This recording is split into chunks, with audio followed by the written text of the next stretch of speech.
Hello दोस्तों, कैसे हैं आप लोग। एक बार वापस से आपका स्वागत है मेरे चैनल में। हम पढ़ रहे थे भारत में शिक्षा का विकास। इसका पार्ट 1 हमने अपलोड कर दिया था। उसके आगे पार्ट 2 है, जिसमें हम क्या देखेंगे। उसके आगे द्वैत शासन के अधीन जो हमारी शिक्षा की बात चल रही थी उसके बारे में बातचीत करेंगे। क्या आज से हमारा टॉपिक द्वैत शिक्षा के अधीन शिक्षा। द्वैत शासन 1919 1919 का जो हमारा मॉन्टेग्यू चेम्सफोर्ड सुधार था, इसके अंतर्गत शिक्षा विभाग प्रांतीय सरकारों को हस्तांतरित कर दिया गया। क्या शिक्षा विभाग क्या प्रांतीय सरकारों को हस्तांतरित कर दिया गया तथा सरकार ने शिक्षा संबंधी जो मसले थे उन पर सीधे तौर पर रुचि लेनी बंद कर दी। सरकार ने क्या किया, शिक्षा संबंधी जो मसले थे उन पर सीधे तौर पर रुचि लेनी बंद कर दी। क्यों? क्योंकि सारे मसले किसको दे दिए गए? प्रांतीय सरकारों को। यद्यपि सरकार के द्वारा शिक्षा विभाग को 1902 से दी जा रही जो सहायता है वो उदारतापूर्वक जारी रखी गई, अर्थात जो सहायता है वो तो दी जाती रही। वित्तीय जो कठिनाइयाँ थी, इनके कारण जो प्रांतीय सरकारें शिक्षा संबंधी कोई महत्वपूर्ण योजना नहीं बना सकी, लेकिन लोकोपकारी जो पुरुष थे उनके द्वारा शिक्षा संबंधी बहुत सारे प्रयास किए जा रहे थे। तो हमने देखा कि जो हमारे द्वैत शासन के अधीन जो शिक्षा व्यवस्था थी उसके बारे में। अब हम बातेंगे हरटोक समिति के बारे में। देखें, हरटोक समिति के बारे में देखें तो शिक्षण संस्थाओं की संख्या में अंधाधुंध वृद्धि के कारण क्या शिक्षण संस्थाओं की संख्या में अंधाधुंध वृद्धि के कारण शिक्षा के स्तर में गिरावट आने लगी। शिक्षा में हुए विकास के संदर्भ में रिपोर्ट देने के लिए शिक्षा में हुए इस विकास के संदर्भ में रिपोर्ट देने के लिए 1929 में सर फिलिप जो हर्टोग है उनकी अध्यक्षता में एक समिति की नियुक्ति की गई और इस समिति ने बहुत सारी सिफारिशें दी। और सिफारिशें क्या क्या थी? पहली सिफारिश थी, समिति ने प्रारंभिक शिक्षा है उसकी महत्ता पर बल दिया, लेकिन अनिवार्यता या शीघ्र प्रसार को अनुचित बताया कि हमारी प्रारंभिक शिक्षा क्या अनिवार्य नहीं होनी चाहिए। इस बात को कह दिया कि ये वाली बात गलत है, और शीघ्र प्रसार हो ये वाली बात भी कुछ ठीक नहीं लगती। केवल समर्पित विद्यार्थियों को ही उच्चतर माध्यमिक शिक्षा और उच्च शिक्षा के जो विद्यालय उनमें प्रवेश लेना चाहिए, अर्थात सबको यदि जरूरी है तो उच्चतर माध्यमिक और उच्च शिक्षा के विद्यालय उनमें प्रवेश नहीं लिया जाना चाहिए, केवल समर्पित विद्यार्थियों को ही लेना चाहिए। जबकि जो हमारे सामान्य स्तर के जो विद्यार्थी हैं उनको 8वीं कक्षा के बाद व्यावसायिक पाठ्यक्रमों में दाखिल दे देना चाहिए, कि उनको जो प्रोफेशनल कोर्स है वो दिला देनी चाहिए ताकि वो कार्य कर सके।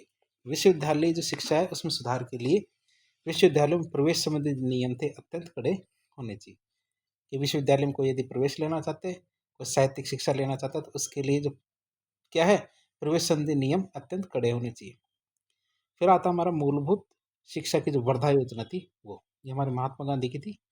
तो अक्टूबर 1937 में शिक्षा क्या कांग्रेस ने शिक्षा पर एक राष्ट्रीय सम्मेलन वर्धा में आयोजित किया गया। वर्षा नहीं वर्धा है, आप ये ध्यान रखेंगे, वर्धा नहीं है, वर्षा नहीं है, ये कहा वर्धा, ये वर्धा वैसे भी लिखा हुआ है ये वर्धा योजना। तो वर्धा के अंदर क्या आयोजित किया गया।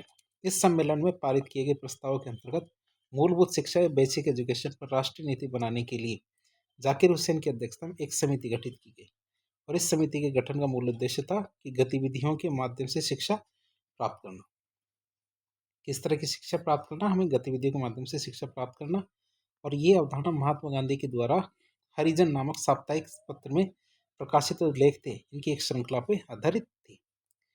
गांधी जी का मानना था कि पाश्चात्य शिक्षा ने मुट्ठी भर से शिक्षित भारतीय क्या पाश्चात्य शिक्षा ने क्या मुट्ठी भर शिक्षित भारतीयों और जनसाधारण के मध्य एक खाई पैदा कर दी है। क्या जनसाधारण के मध्य एक खाई पैदा कर दी है, और इससे इन शिक्षित भारतीयों की जो विद्वता है अप्रभावित हो गई है। इस योजना को मूलभूत शिक्षा की जो वर्धा योजना के नाम से जाना गया, और उसने बहुत सारे प्रावधान बताए, और वो कौन कौन से थे वर्धा योजना के? पहला था पाठ्यक्रम में आधार कैसा होना चाहिए? दस्तकारी को सम्मिलित किया जाना चाहिए। पाठ्यक्रम में क्या आधार दस्तकारी है, अर्थात जो हमारे छोटे कुटीर उद्योग होते हैं इस तरह की चीज़ें शामिल होनी चाहिए। राष्ट्रीय शिक्षा व्यवस्था के प्रथम 7 वर्ष निःशुल्क और अनिवार्य होने चाहिए, और इस शिक्षा कैसे दी जानी चाहिए? मातृभाषा में दी जानी चाहिए। कक्षा 2 से कक्षा 7 तक की शिक्षा का माध्यम हिंदी होना चाहिए, और अंग्रेजी भाषा में शिक्षा कक्षा 8 के बाद ही दी जानी चाहिए, उससे पहले नहीं दी जानी चाहिए। यदि किसी को चाहिए तो ही दे, और वो भी कक्षा 8 के बाद।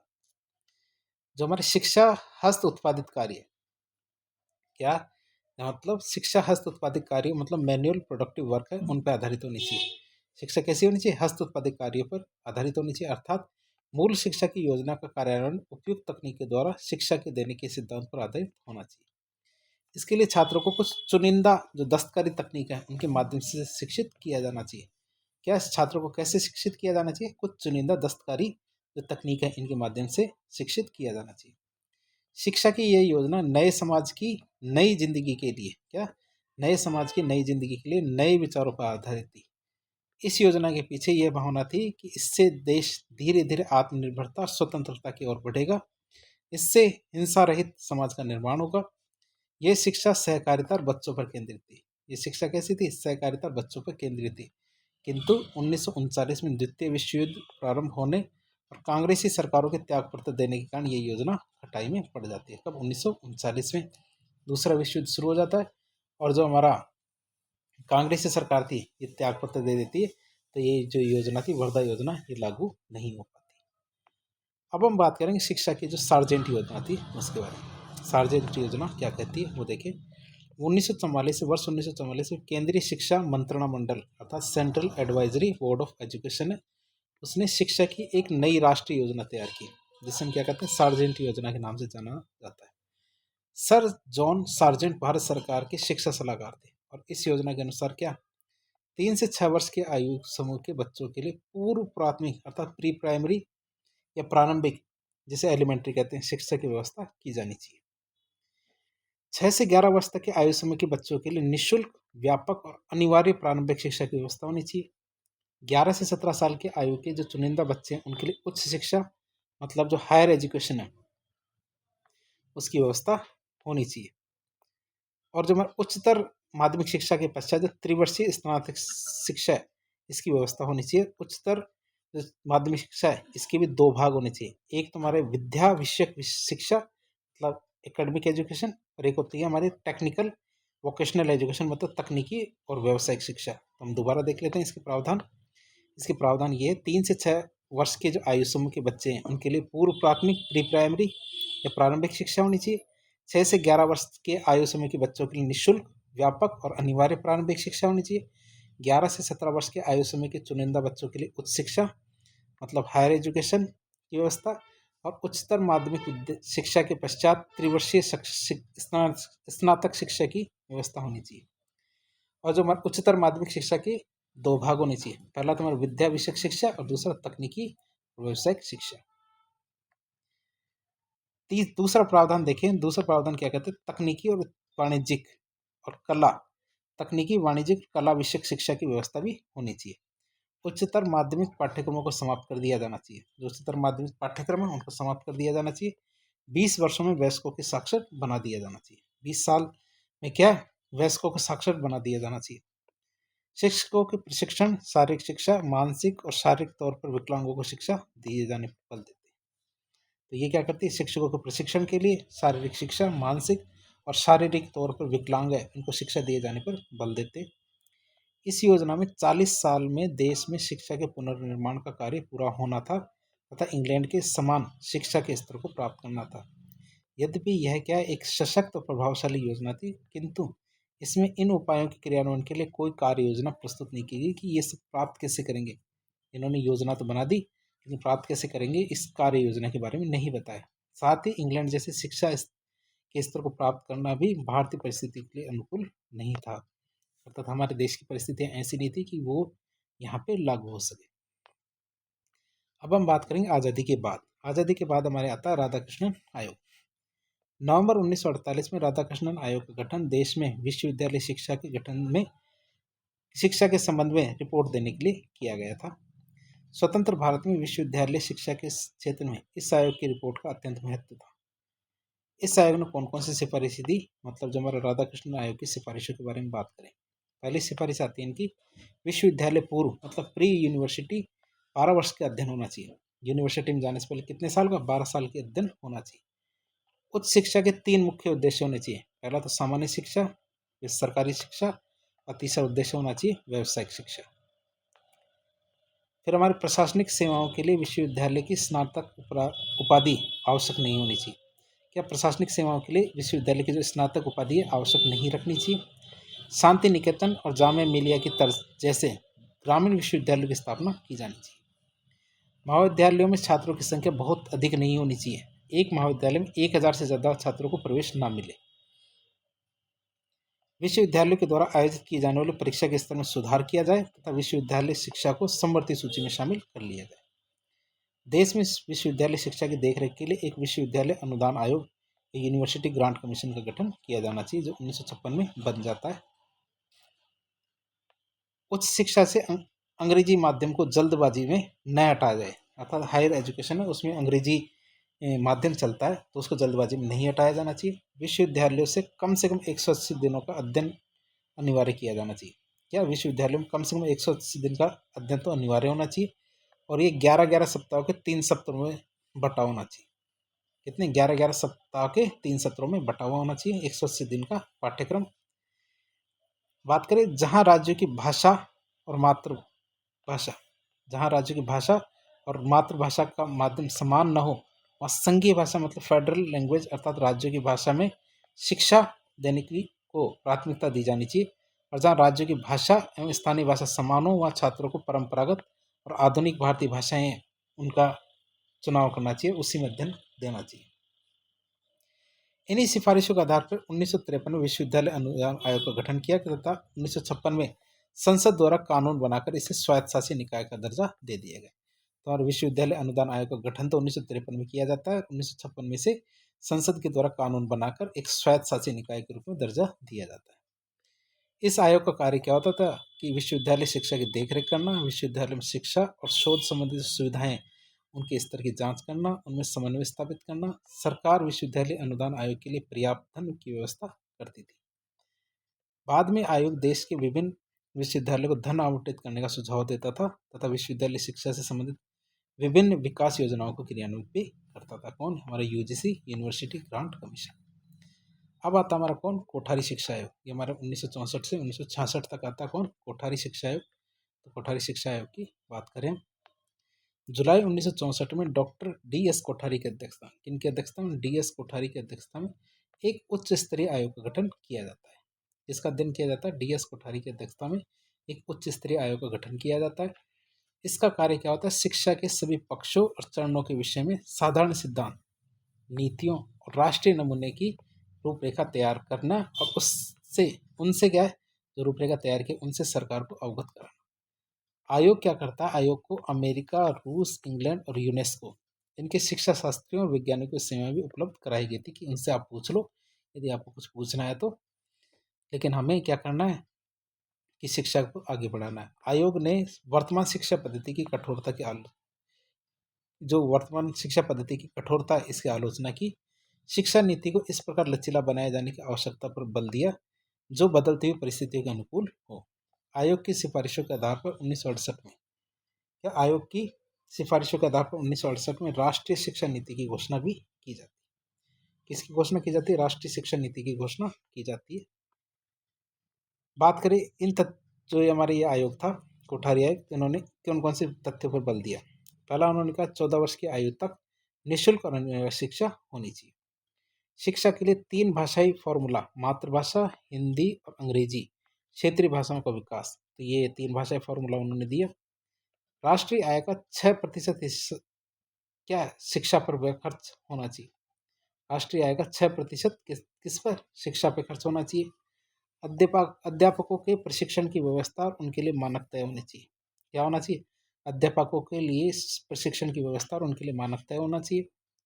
कृषि और औद्योगिक शिक्षा का विकास होना चाहिए। विज्ञान और अनुसंधान शिक्षा का समानीकरण होना चाहिए, इक्वलाइजेशन होना चाहिए।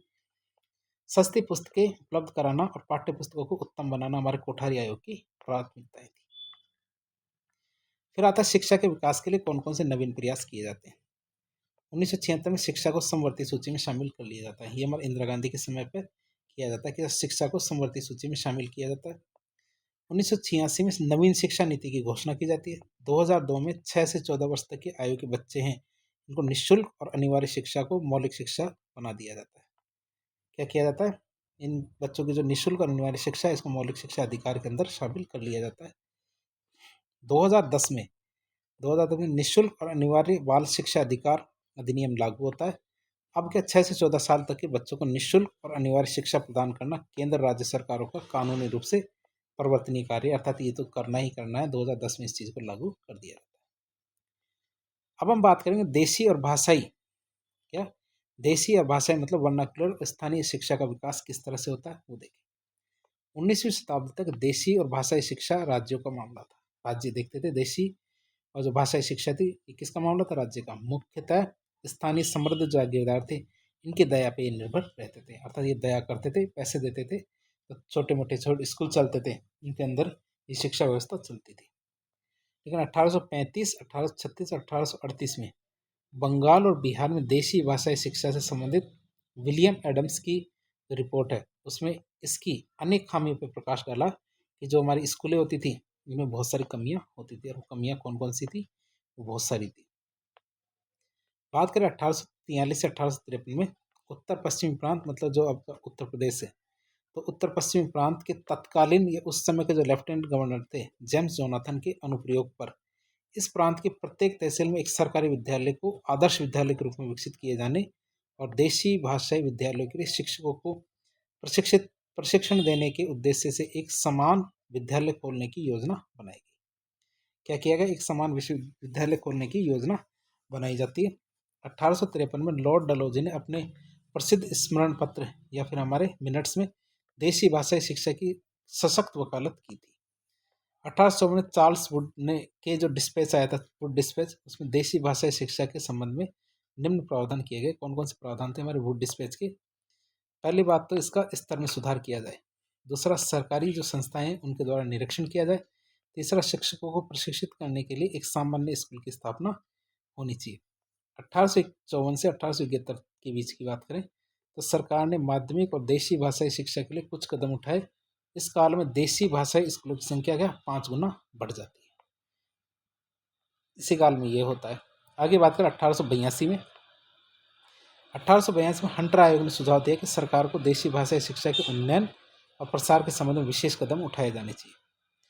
जनसाधारण को शिक्षा को स्थानीय शिक्षा के माध्यम से ही प्रसारित किया जाना चाहिए और प्रोत्साहित किया जाना चाहिए। 1904 में शिक्षा नीति ने स्थानीय शिक्षा के विकास और इसके लिए अधिक धन दिए जाने की आवश्यकता पर बल दिया। कब? 1904 में शिक्षा नीति आई थी, उसके अनुसार जो विश्वविद्यालय आयोग आया था उसने भी यही बताया। 1929 में हरटोक समिति आई थी। हरटोक समिति ने प्राथमिक शिक्षा की तो अंधकार में तस्वीर प्रस्तुत की थी कि प्राथमिक शिक्षा किस तरह गर्त में चली गई है। 1937 की बात करें तो कांग्रेस मंत्रिमंडलों ने देशी भाषा विश्वविद्यालय को प्रोत्साहन और समर्थन दिया। अब आता हमारा तकनीकी शिक्षा का विकास के बारे में बात करें। किसके बारे में? तकनीकी शिक्षा के विकास के बारे में बात करें तो 1887 में रुड़की में अभियांत्रिकी विश्वविद्यालय की स्थापना की जाती है, जो हमारे वर्तमान में IIT बन जाता है। तथा 1856 में कलकत्ता अभियांत्रिकी महाविद्यालय के अस्तित्व में आता है। 1858 में पूना के ओवरसियर्स स्कूल का दर्जा बढ़कर उसे पूना इंजीनियरिंग कॉलेज में बदल दिया जाता है। जो हमारा 1858 में पूना का जो ओवरसियर्स स्कूल था उसको बढ़ा करके पूना इंजीनियरिंग कॉलेज में बदल दिया जाता है। उसे बम्बई विश्वविद्यालय से संबद्ध कर दिया जाता है। फिर जो गुंडी इंजीनियरिंग कॉलेज है इसको मद्रास विश्वविद्यालय से जोड़ दिया जाता है। जो गुंडी इंजीनियरिंग कॉलेज इसको किससे जोड़ देते हैं? मद्रास इंजीनियरिंग कॉलेज से या मद्रास यूनिवर्सिटी से जोड़ दिया जाता है। 1835 में, कब? 1835 में कलकत्ता में चिकित्सा महाविद्यालय की स्थापना से चिकित्सा शिक्षा का प्रारंभ हो जाता है। कब? 1835 में। लॉर्ड कर्जन ने विभिन्न व्यावसायिक पाठ्यक्रम जैसे अभियांत्रिकी, चिकित्सा, कृषि, पशु चिकित्सा इत्यादि के उन्नयन और प्रसार में बहुत बड़ा योगदान दिया। उसके प्रयत्नों से ही पूसा में कृषि महाविद्यालय की स्थापना होती है और इस महाविद्यालय ने देश के अन्य भागों में स्थापित जो कृषि महाविद्यालय इनके लिए संरक्षक की भूमिका निभाई थी। अब हमने इतनी सारी शिक्षा की व्यवस्था देख ली। अब अंग्रेजी शिक्षा की जो अंग्रेजों की शिक्षा नीति थी इसका हम ओवरऑल मूल्यांकन करें तो क्या पाते हैं, देखते हैं। बात करें तो सीमित रूप से सही, लेकिन सरकार ने आधुनिक शिक्षा के प्रसार में महत्वपूर्ण भूमिका निभाई थी। जो अंग्रेजी सरकार थी इसने सीमित ही सही, लेकिन है ना, जो शिक्षा के अंदर अपनी महत्वपूर्ण भूमिका जरूर निभाई थी। किंतु इस समय में लोकोपकारी भारतीयों के प्रयास ज़्यादा सराहनीय रहे थे। सरकार के द्वारा आधुनिक शिक्षा को प्रोत्साहित करने में उठाए गए जो कदम थे वो निम्न कारणों से प्रभावित थे। वो कैसे थे? प्रबुद्ध भारतीयों के द्वारा आधुनिक शिक्षा के संबंध में किए गए जो प्रदर्शन ईसाई मिशनरियों और मानवतावादी नौकरशाह इनसे ज़्यादा प्रभावित रहे थे। दूसरा, प्रशासन के जो निम्न स्तरीय पद थे, क्या प्रशासन के निम्न स्तरीय पदों के लिए भारतीय की आपूर्ति को सुनिश्चित करने की योजना, अर्थात जो कर्मचारी थे उनको थोड़ी बहुत शिक्षा दे दी जाए भारतीय लोगों को और उनको निम्न स्तर के कर्मचारी बनाकर रखा जाए, तथा इंग्लैंड के व्यापारिक हितों को पूरा करने की आवश्यकता, ये इनकी मेन उनकी नीति थी ना अंग्रेजों की, तो उनकी नीति के हिस्से थे। इसलिए सरकार ने अंग्रेजी को शिक्षा का माध्यम बनाने पर जोर दिया। सरकार की यह उम्मीद कि शिक्षित भारतीय इंग्लैंड में जो निर्मित वस्तुओं की मांग को बढ़ाने में सहायता करेंगे, ये भी उनकी एक सोच थी। जो शिक्षित भारतीय होंगे तो अंग्रेजों की चीज़ों को पसंद करेंगे और अंग्रेजों का निर्यात बढ़ेगा।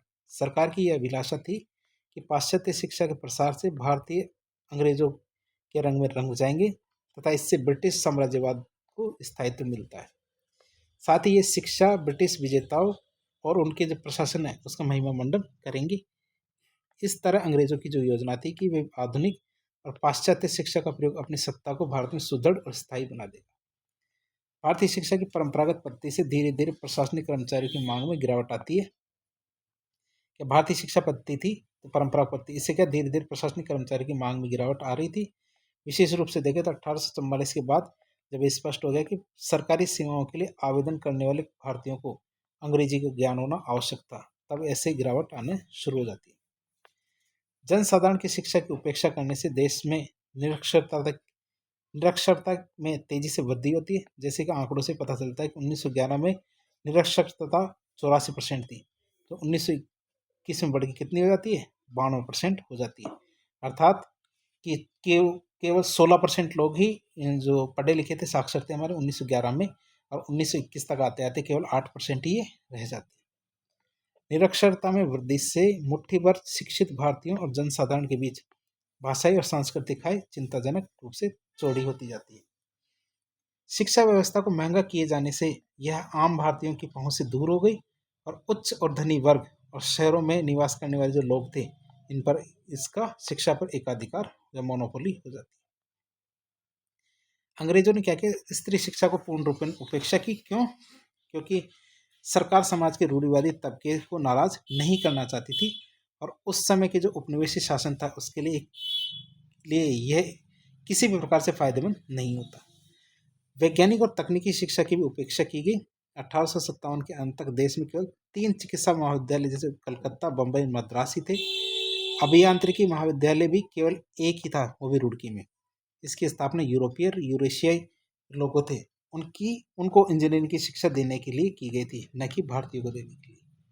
तो इस तरह हमने 2 लेक्चर के माध्यम से भारत के अंदर शिक्षा का विकास देखा, अंग्रेजों के टाइम का, अंग्रेजों के बाद के टाइम का। तो इस प्रकार क्या है, शिक्षा का विकास भारत के अंदर होता है। तो इस प्रकार के इन्फॉर्मेटिव वीडियो देखने के लिए हमारे चैनल से जुड़े। वीडियो पसंद आया तो वीडियो को लाइक करें, चैनल को सब्सक्राइब करें, अपने दोस्तों के साथ इसे शेयर करें। धन्यवाद।